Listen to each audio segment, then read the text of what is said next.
Talofa lava, this is Pacific Waves from RNZ Pacific. I'm Susana Sriswiki. Coming up. Ridiculous, all this time taken up charging them and convicting them. Frank Bainimarama is feeling on top of the world as he avoids jail time. Also, every government agency engage effectively with the Pacific community, not just that ministry. Up to 63 roles are on the cutting block at the Ministry for Pacific Peoples, and Pacific rugby stars are inducted into the Hall of Fame. A Fijian professor of governance says Frank Bainimarama's court sentence is a joke after Fiji's former leader avoided jail in a corruption case. Frank Bainimarama was given an absolute discharge in a packed magistrates' court in Suva after last week being convicted of perverting the course of justice. The 69-year-old was sentenced alongside suspended police chief Sitiveni Giliho, who was given a 1,500 Fijian dollar fine and without conviction. Alicia Foon spoke with USP Governance and Social Studies professor Vijay Naidu.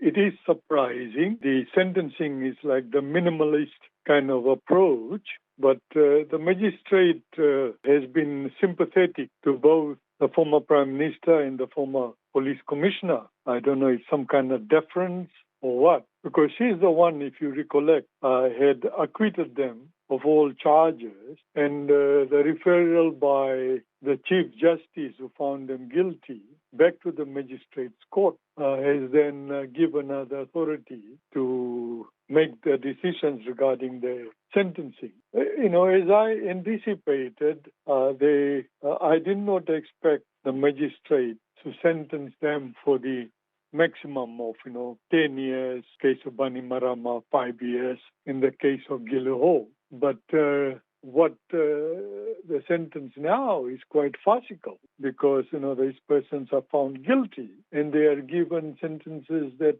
to say the least, is ludicrous, So, he's scot-free. Also that there will be no conviction against his name, so which means that he can stand in the next election. Do you believe this was a fair and just process? Well, I don't think it was particularly fair process from the perspective of the prosecution, but from the prosecution of the defending lawyer, Bainimarama and Giliho, this was a very satisfactory outcome for them. So depending on which side of the political spectrum you are sitting on in Fiji, you'll decide on whether the decision or the processes and the decisions were biased or not. My own view is that it's ridiculous, all this time taken up charging them and convicting them and then sentencing them to, what is a joke, really. Is actually quite mind-boggling. And it's quite apparent that the case actually shows that there is a rule for the powerful, influential people in the country and those who are disadvantaged. What does this mean for other leaders going forward and people of power, like you mentioned?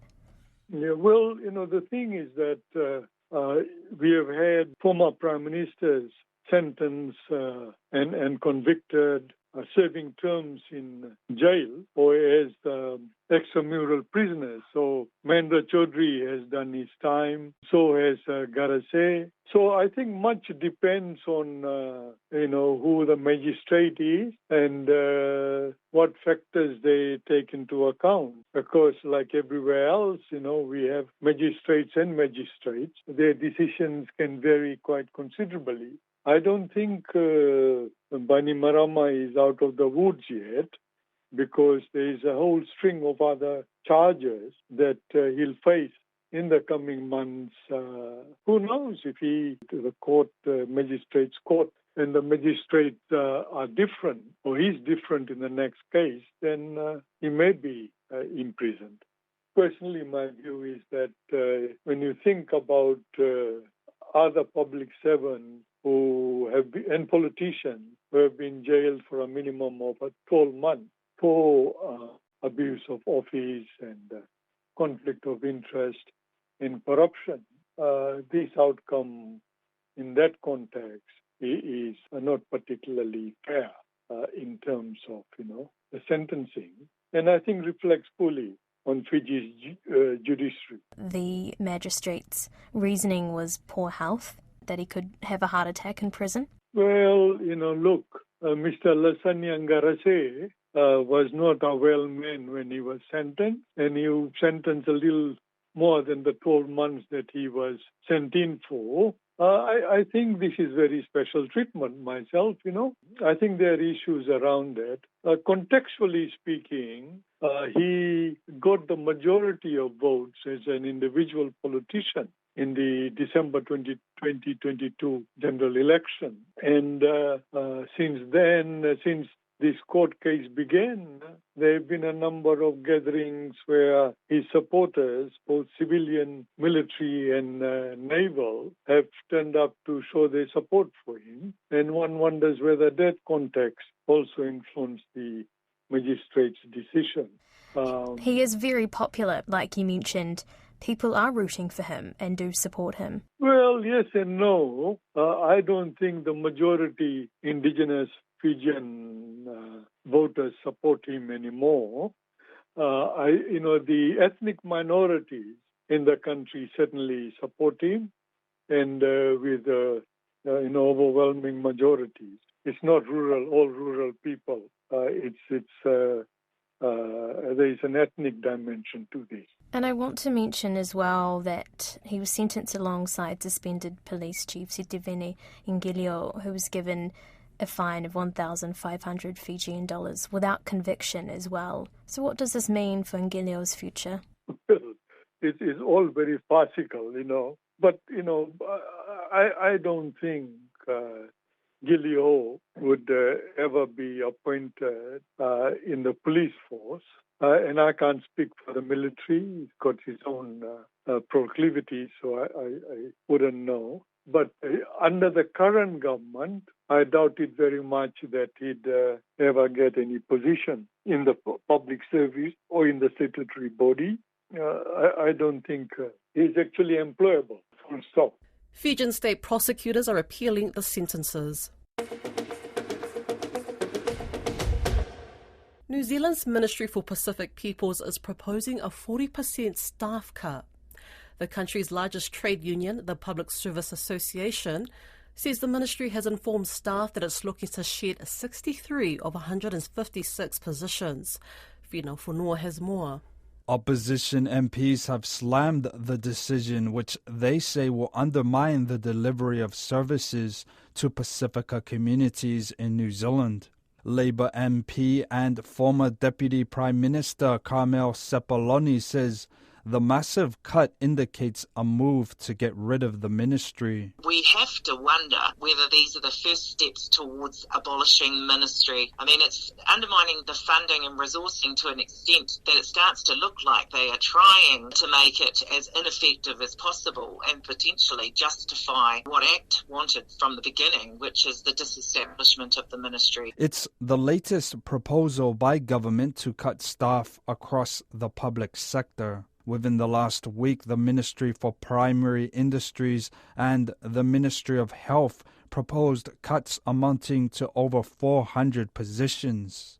National Secretary of the Public Sector Association, Dwayne Leo, says he is seeing apprehension among many union members. You've got hard-working public servants here that are working with their communities, working in roles, and for months now, they've been anxious about what potential changes are, and a lot of them, their jobs are on the line. So, there's high levels of anxiety, they're frustrated, their morale is low.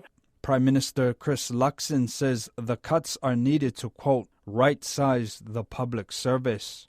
In response to criticism about cuts to the Ministry for Pacific Peoples, Finance Minister Nicola Willis said government agencies should be engaging with the Pacific community, not just the Ministry for Pacific Peoples. Willis says the ministry has grown significantly in recent years, including growth in contractor and consultant spending. It's our expectation as a government that every government agency engage effectively with the Pacific community, not just that ministry, and we want to see that expertise and skill across government.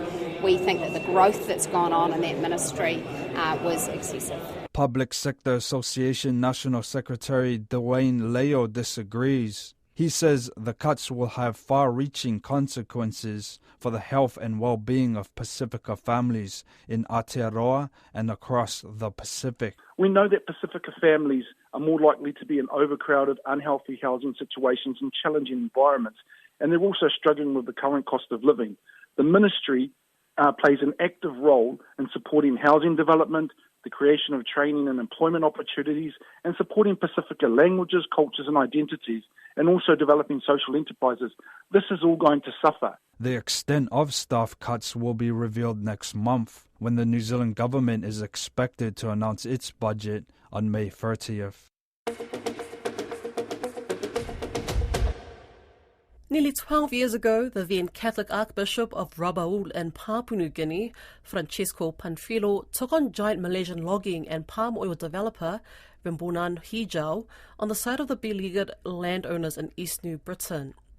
RH, as it's mostly known in PNG, was accused through a subsidiary, Guildford, of making unfair contracts with some landowners, ignoring other landowners, taking many trees illegally and planting oil palm where they shouldn't.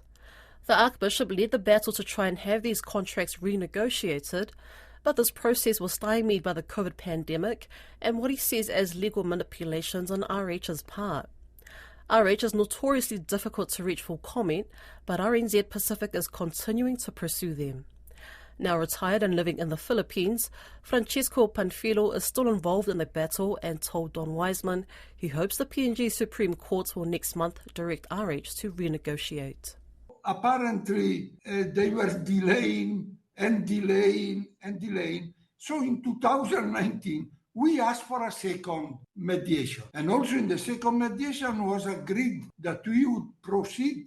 The unum sicite is out, but the mediation was between RH and the other three groups. And so then, of course, unfortunately, COVID came, played in favor of the Rembunan Hijau, and delayed, we could not do anything at that time. Then at the end of 2020, I retired, I left, and in 2021, I came to the Philippines, where I am now here. Of course, I keep in touch, and fortunately, before renegotiating, there was a ruling, a judge ruled. It is a technicality in itself. But this, as usually, delays one thing and the other. Now we brought the case to the Supreme Court, and now we are waiting for a decision there. If I can just clarify, the case went to the Supreme Court, or you sought a hearing in the Supreme Court? Yeah, there is no ruling yet. Okay, so the Supreme Court has considered it, though? Yeah. And what were you seeking from the Supreme Court? What we want is to oblige RH to renegotiate,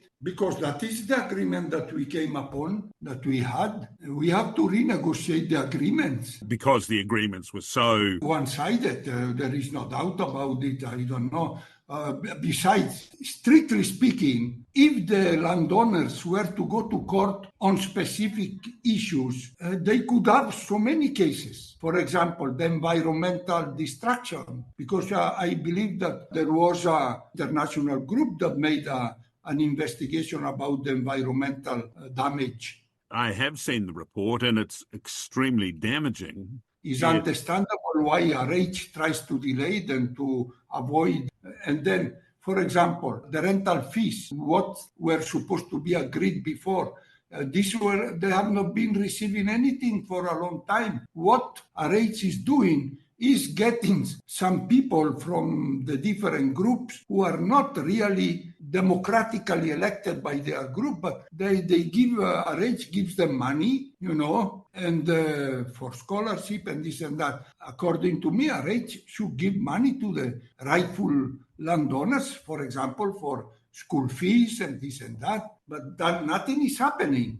The physical condition, the way the workers are treated. At this point in time, what's the critical thing? Is it this report that you're expecting from the Supreme Court? The decision of the Supreme Court is supposed to obliging RH to renegotiate. We have to sit down. It was agreed to renegotiate in 2020. And then they went to court on some, I cannot explain what exactly RH did, which is that sometimes they use technicalities or this and that, and I'll not be able to explain that. So the case, we brought it to the Supreme Court.